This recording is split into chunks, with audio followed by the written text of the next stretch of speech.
Olá, tudo bem? Aqui, Orvalho da Manhã. Nós vamos estar iniciando hoje uma série de estudos bíblicos baseado no Guia de Estudos Bíblicos Ouvindo a Voz de Deus. E hoje nós vamos tratar a respeito do tema número 1, a Bíblia Sagrada. A Bíblia é um livro diferente. Na verdade, trata-se de uma pequena biblioteca, composta de 66 livros escritos por cerca de 40 autores, das mais variadas culturas, origens e ocupações, durante um período de 1.600 anos.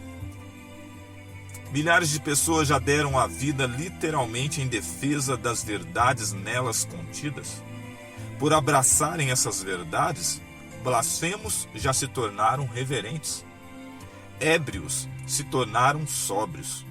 Criminosos se tornaram confiáveis. Ladrões se tornaram honestos. Adúlteros se tornaram puros. O que torna a Bíblia um livro tão especial? De onde vem seu poder? Que valor ela tem para as pessoas atualmente? Essas perguntas serão respondidas neste estudo. Você está preparado? Se a tua resposta foi sim, ok, vamos iniciar. Mas para iniciarmos o estudo, precisamos de duas coisas: da Bíblia e de falarmos com Deus. Pai querido, nesse momento nós nos achegamos ao teu trono de graça. Rogamos a ti o perdão dos nossos pecados e a unção do teu Santo Espírito, que ele traga entendimento aos nossos corações, à nossa mente, ao a tua palavra ser aberta. Nós lhe pedimos em nome de Jesus. Amém.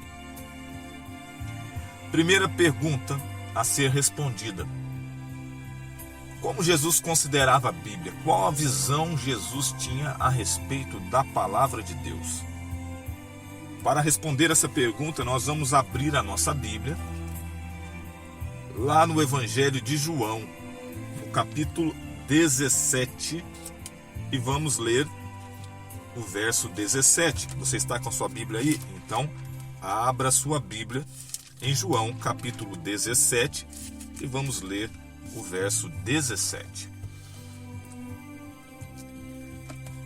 Diz o seguinte: santifica-os na verdade, a tua palavra é a verdade.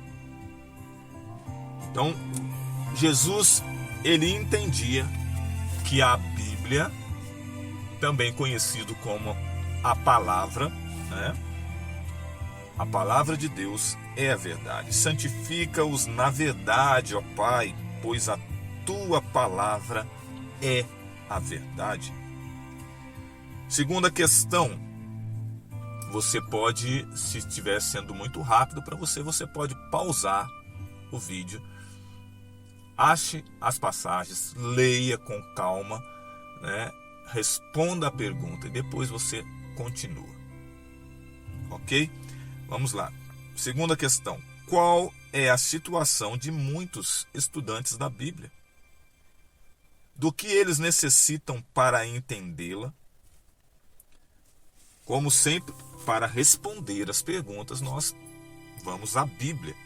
E a resposta para essas perguntas nós vamos encontrar no livro de Atos, capítulo 8. Atos, capítulo 8, dos versos 26 ao 31. Então, reprisando as perguntas. Qual é a situação de muitos estudantes da Bíblia? Do que eles necessitam para entendê-la?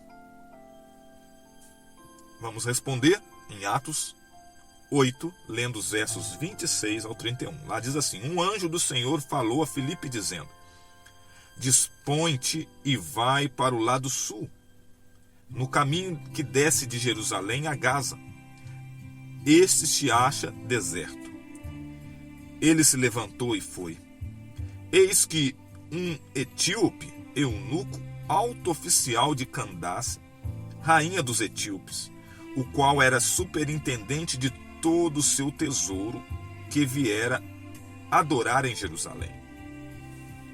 Estava de volta e assentado no seu carro, vinha lendo o profeta Isaías. Então disse o Espírito a Filipe: aproxima-te desse carro e acompanha-o.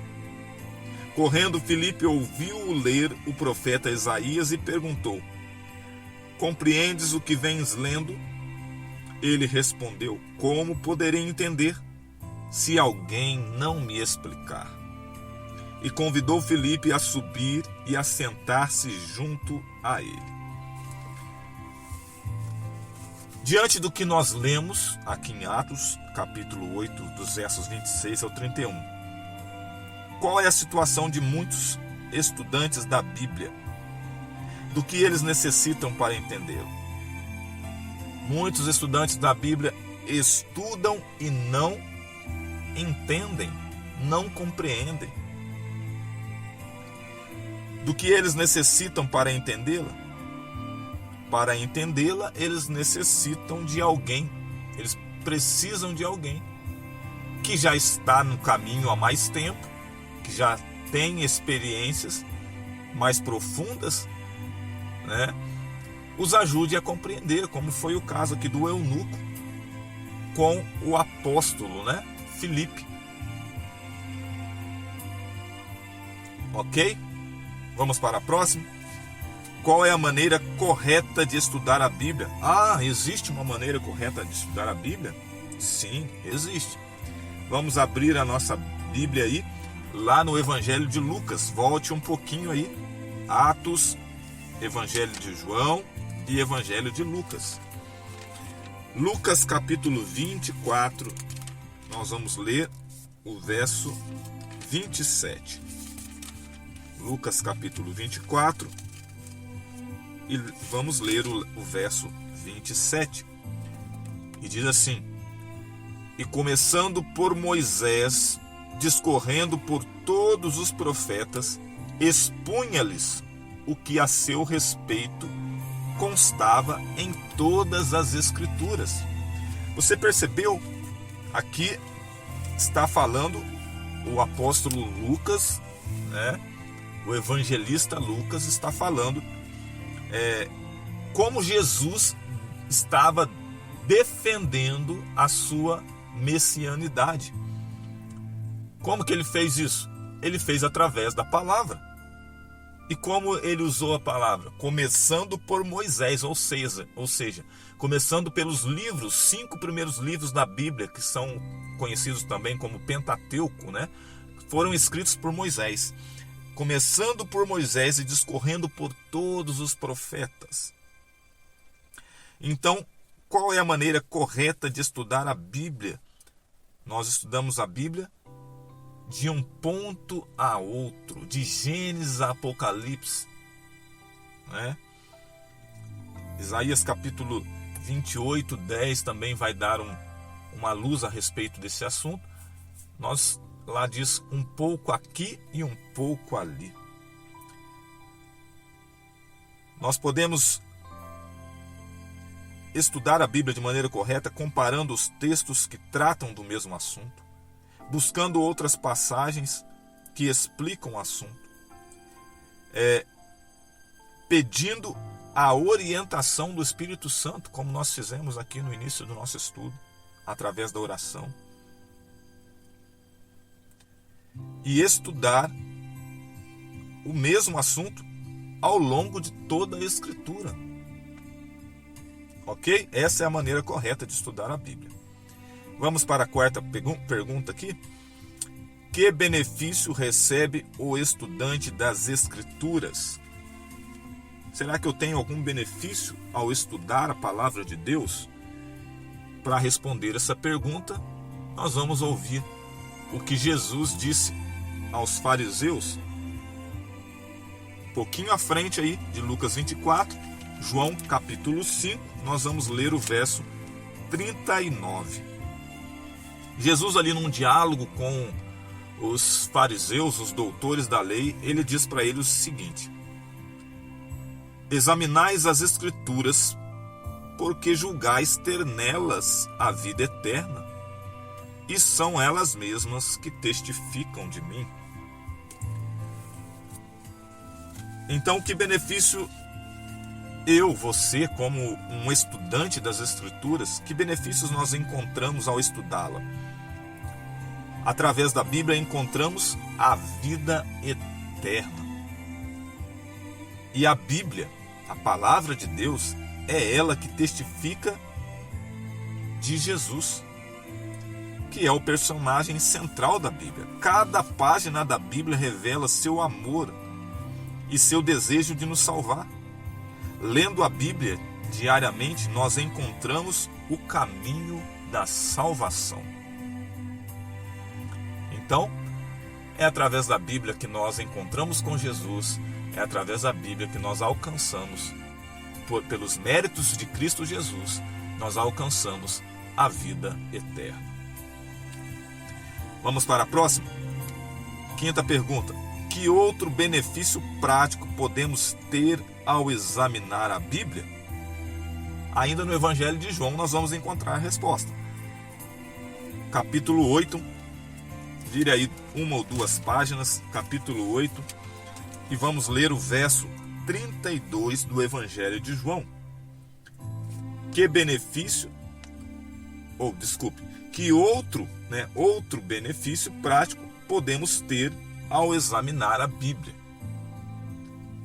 Vamos ler aí João 8,32 para obtermos a resposta para essa pergunta. Os fariseus, ouvindo a multidão murmurar estas coisas a respeito dele, juntamente com os principais sacerdotes... estou lendo o verso no capítulo 7. Vamos ler o verso no capítulo 8. Ok? Repetindo a pergunta. Que outro benefício prático podemos ter ao examinar a Bíblia?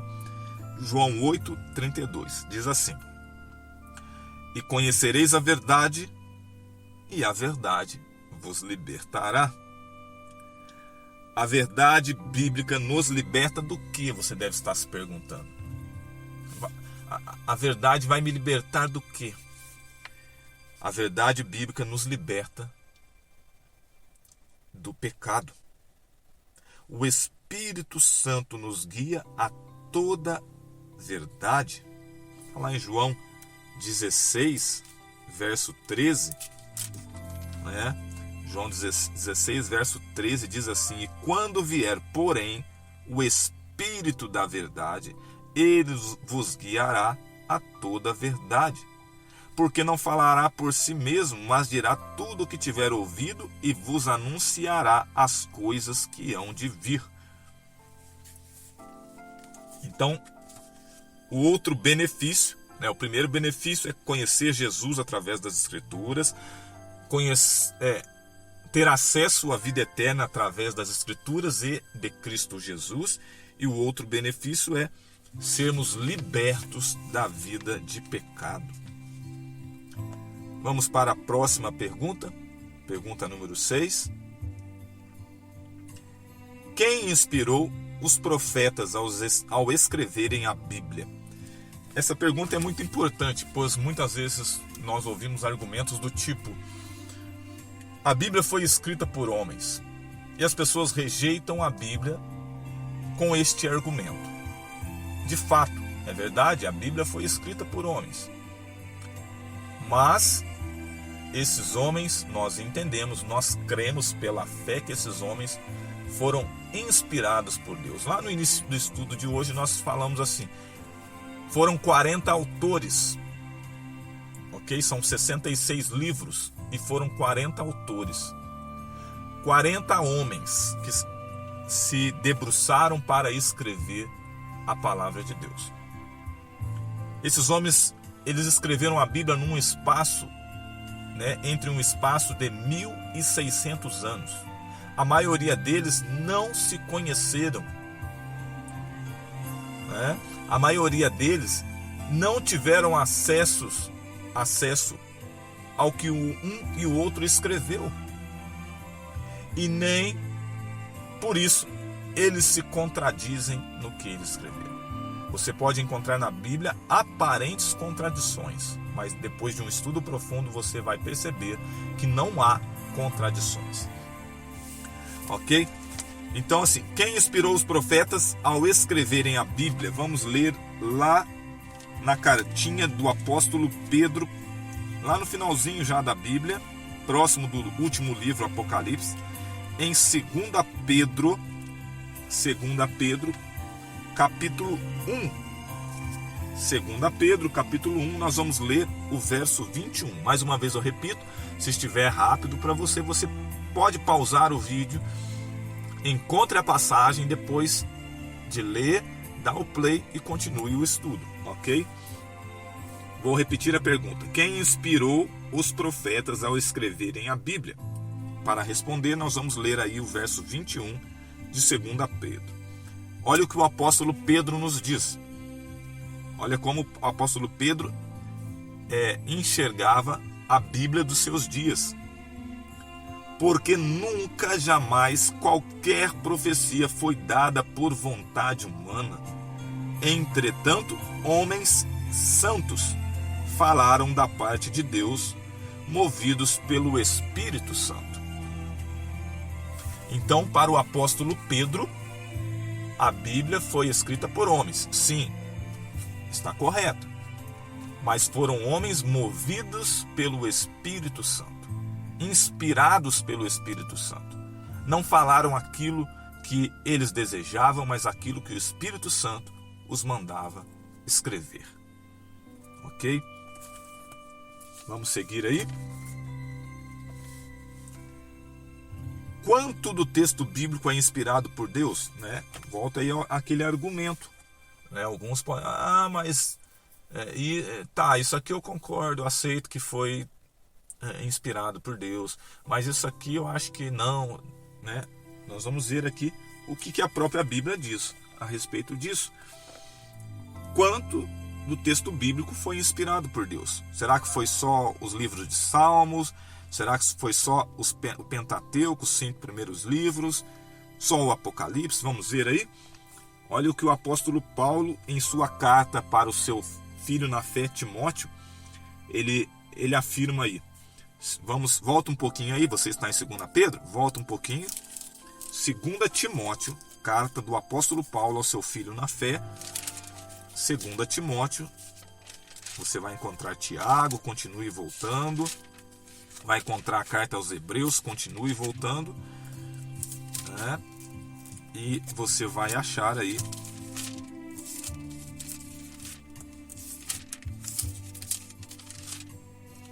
vamos lá, 2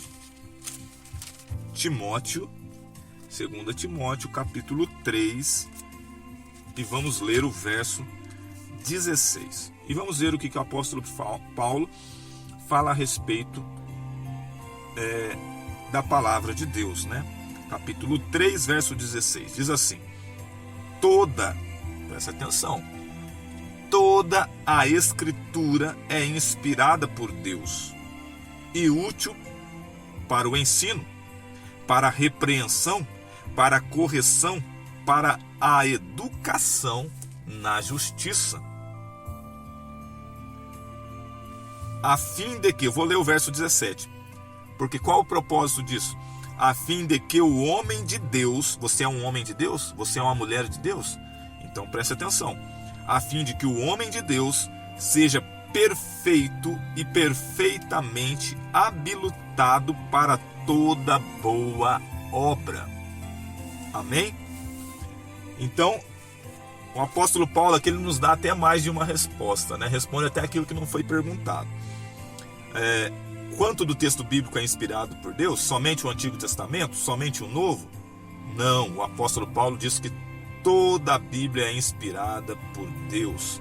E ainda diz que ela é útil para o ensino, para a repreensão, para a correção e educação na justiça. Meu querido, presta atenção aqui, ó. Pela leitura da palavra de Deus, pelo estudo da palavra de Deus, o meu caráter, o seu caráter é transformado para a honra e glória de Deus. Amém? Então, a palavra de Deus, ela é inspirada pelo Espírito Santo. E não apenas uma parte ou outra, mas toda a palavra é inspirada por Deus. Vamos para a próxima pergunta. Que parte da Bíblia não foi escrita por autores humanos? Foeber, peraí. Você acabou de dizer aqui que toda a Bíblia foi escrita, né, por autores humanos, 40 autores, inspiradas por Deus. Mas tem uma parte aí que não foi homem que escreveu, tem uma parte que não foi homem que escreveu. Que parte da Bíblia não foi escrita por autores humanos? Nós vamos encontrar a resposta lá no livro de Êxodo, no capítulo 31. Êxodo, Antigo Testamento. Volte lá, abra tua Bíblia lá no início, vai encontrar o livro de Gênesis. Depois você prossegue para o livro seguinte, que é o livro de Êxodo, capítulo 31.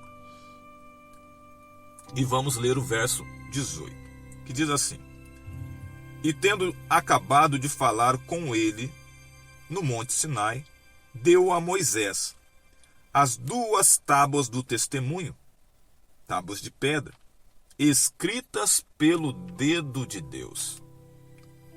Se você ler o capítulo todo, você vai entender o contexto. Aqui é o encontro de Moisés com Deus no Monte Sinai.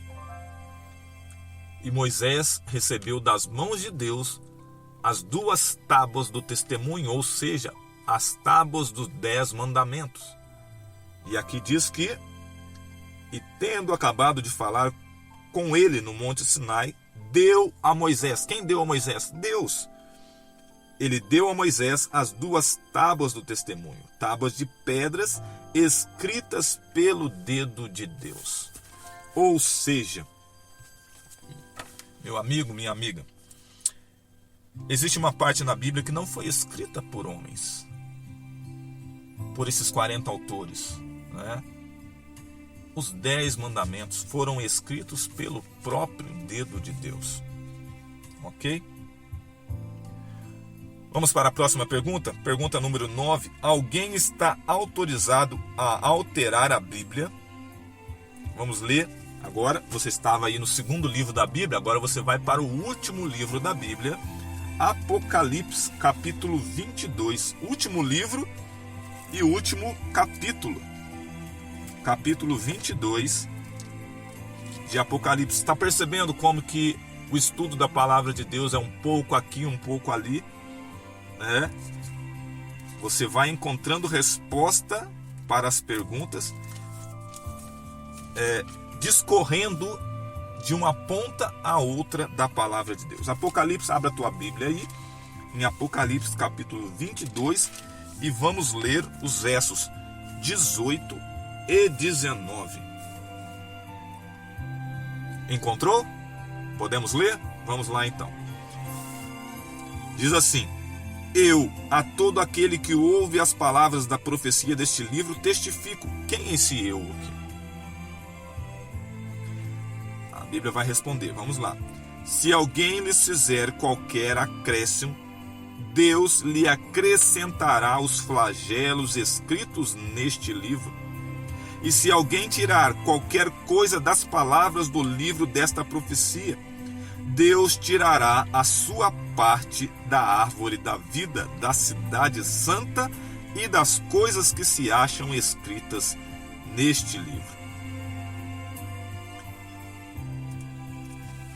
Então, alguém está autorizado a alterar a Bíblia, baseado no que eu li aqui, baseado no que você leu aí. Eu acredito que você também está acompanhando, né? Se não estiver, faça isso. Leia os versos por sua própria conta aí. Assim como Felipe, eu aqui sou apenas um auxiliador. Você tem que ler, você tem que constatar com os teus próprios olhos, né, o que a palavra de Deus está dizendo, ok? Então, alguém está autorizado a alterar a Bíblia? Pelo que nós lemos aqui, não, né? Porque, vou ler de novo, no verso 18. Se alguém lhes fizer qualquer acréscimo, quer dizer, não pode acrescentar. o que não está escrito na Bíblia. Deus vai lhe acrescentar os flagelos escritos no livro. No verso 19, se alguém tirar qualquer coisa da palavra, né, Deus tirará a sua parte da árvore da vida da cidade santa e das coisas que se acham escritas neste livro. Ou seja, não estamos autorizados, nenhum pastor, nenhum bispo, nenhum padre, ninguém está autorizado. Homem algum está autorizado a acrescentar ou tirar uma vírgula, um ponto, um tio sequer da palavra de Deus. Ok? As Escrituras afirmam que Deus não muda e sua palavra não deve ser alterada. Ok? Ah, mas onde que está dizendo isso? Você vai encontrar aí, eu não vou ler aqui, mas eu vou te dar aqui essas afirmações de que Deus não muda. Você vai encontrar lá no Antigo Testamento, em Malaquias capítulo 3, verso 6. E no Novo Testamento você vai encontrar essa afirmação em Hebreus capítulo 13, verso 8. Ok? Vamos para a última pergunta. Última pergunta. Como são chamados os praticantes dos ensinos bíblicos? Aí mesmo no livro de Apocalipse, capítulo 1, nós vamos encontrar a resposta para a nossa última pergunta. Apocalipse, capítulo 1, e nós vamos ler aí o verso 3. Repetindo a pergunta, como são chamados os praticantes dos ensinos bíblicos? Apocalipse 1, verso 3. Bem-aventurados aqueles que leem e aqueles que ouvem as palavras da profecia e guardam as coisas nelas escritas, pois o tempo está próximo. Então, o praticante da palavra de Deus é chamado de bem-aventurado. Bem-aventurado, se você procurar aí uma tradução aí, um sinônimo para ele, né? Você vai encontrar aí feliz, né? Feliz é aquele que ouve, que estuda e ouve a palavra de Deus, né? O apóstolo João também diz lá no Evangelho, né? Ele diz assim, Evangelho de João, capítulo 13, verso 17. Ora, se sabeis estas coisas, bem-aventurados sois, se as praticardes, né? Não basta saber, é isso que o apóstolo João está dizendo, que nós, ao tomarmos conhecimento, ao sermos confrontados com a palavra de Deus, nós devemos colocar em prática, né? Colocar em prática. Isso está lá em João, capítulo 13, verso 17. Eu vou ler mais uma passagenzinha aqui para nós fecharmos o nosso estudo. Está na carta do apóstolo aí, Tiago, né? Capítulo 1, verso 22. Diz assim: tornai-vos, pois, praticantes da palavra, e não somente ouvintes, enganando-vos a vós mesmos. Então, como são chamados os praticantes dos ensinos bíblicos? São chamados de bem-aventurados. Felizes aqueles que leem, aqueles que ouvem e aqueles que guardam as coisas escritas na Bíblia. Amém? Vamos recapitular o estudo de hoje? Vamos lá então. Para Jesus, a palavra de Deus é a fonte da vida, né? Muitos estudam e não a compreendem. Muitos estudam e não a compreendem. Vamos repetir essa primeira parte aí? Para Jesus, a palavra de Deus é a fonte da vida, a fonte da verdade, né? E muitos estudam a palavra e não a compreendem. A forma correta de estudar a Bíblia é comparar passagem sobre o mesmo ponto, né? Você vai comparar, discorrendo pelos livros, pelos capítulos, de uma ponta a outra da Bíblia. toda a Bíblia é inspirada por quem? Por Deus. Não podemos acrescentar e nem retirar nada das Escrituras. Amém?